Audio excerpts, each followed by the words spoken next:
तो कल भी 2 बार पर रेड किया गया, छापेमारी की गई और उसमें कई युवतियों को 16 युवतियों को हिरासत में ले लिया गया। एक नहीं बल्कि 2 बार पे छापे मारे गए और उन दोनों बार को मिलाकर 16 युवतियों को हिरासत में लिया गया। पीटा के तहत उनके खिलाफ कार्रवाई की जाएगी। यहाँ लड़कियां रखी जाती है, उनको सप्लाई भी किया जाता है, उनके कस्टमर्स भी हाई फाई होते हैं।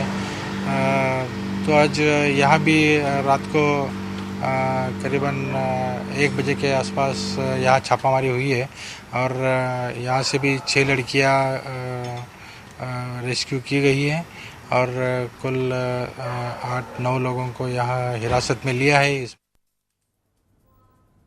चलिए, तो 2 बड़ी खबरें हैं। एक तो ये कि नागपाड़ा इलाके में एक युवक पर हमला किया गया जिसे बुरी तरह जख्मी कर दिया गया, जो जेजे अस्पताल में है। और दूसरी बड़ी खबर यह है कि 2 बार पे छापेमारी की गई जिसमें 16 बार बालाओं को हिरासत में लिया गया। हमारे सहयोगी राजीव सिंह इस समय फोन लाइन पे मौजूद हैं। पहली खबर के बारे में राजीव आपसे जानना चाहेंगे कि जिस शख्स को हमलावरों ने लहूलुहान कर दिया और उस शख्स के बारे में जिन लोगों ने उस पर हमला किया उसके बारे में एक व्यक्ति बता भी रहा था, क्या है ये पूरा माजरा? अशरफ जी, जिस शख्स को जख्मी किया गया है उसकी हालत बेहद गंभीर बनी हुई है अभी भी और जेजे अस्पताल के आईसीयू विभाग में पड़ा हुआ है और उसके बचने की कोई संभावना नहीं दिख रही है।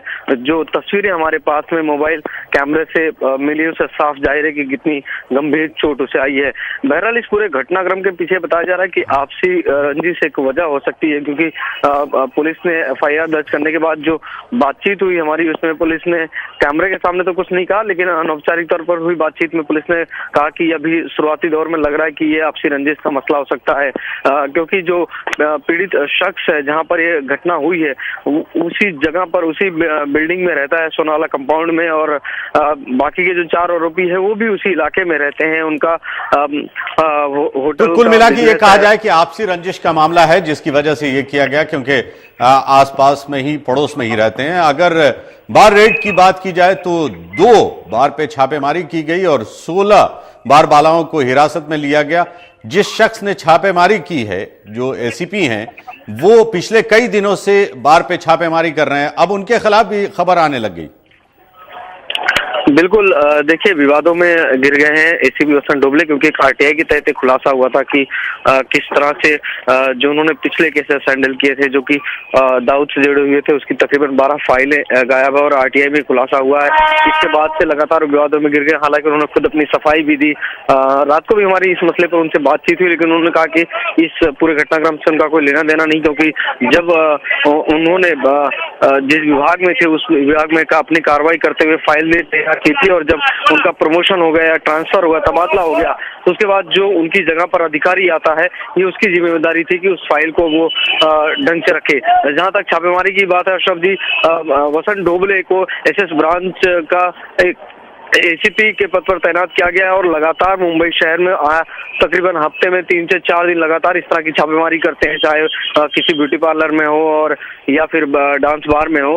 हालांकि इसमें उन्हें कामयाबी भी हासिल होती रही है। लगातार जो असली हरकतें करने वाली वेश्या व्यवसाय करने वाली लड़कियां हैं उन्हें गिरफ्तार करते रहे हैं और ACP वसंत डोबले को आरोप पटना खास करीबी कहा जाता है। इसी वजह से जब अब वसंत डोबले पर आरोप लग रहे हैं तो खुद कमिश्नर साहब भी चुप हैं। देखना यह है कि क्या खुद आरोप नहीं, लेकिन राजीव यहां पर हम ये जानना चाहेंगे कि पिछले कई, अगर उनके ऊपर ये इल्जाम था और इतना पुराना मामला था तो RTI अभी क्यों दाखिल की जा रही है और वो खबर अब क्यों बाहर निकल रही? कहीं ऐसा तो नहीं कि इसके पीछे कुछ और ही मंशा हो, क्योंकि ये लगातार रेड कर रहे हैं और समय मुंबई पर हम पिछले कई दिनों से ये खबर भी दिखा रहे हैं इस तरह की। क्या कहते हैं राजीव? अशरफ जी, यहाँ पर जो वसंत डोबले को ACP बनाया गया SS ब्रांच का, सबसे बड़ा सवाल तो इस SS ब्रांच अपने पर ही था, क्योंकि खुद मुंबई पुलिस में एक महकमा है जो कि एसएस ब्रांच के तौर पर काम करता है।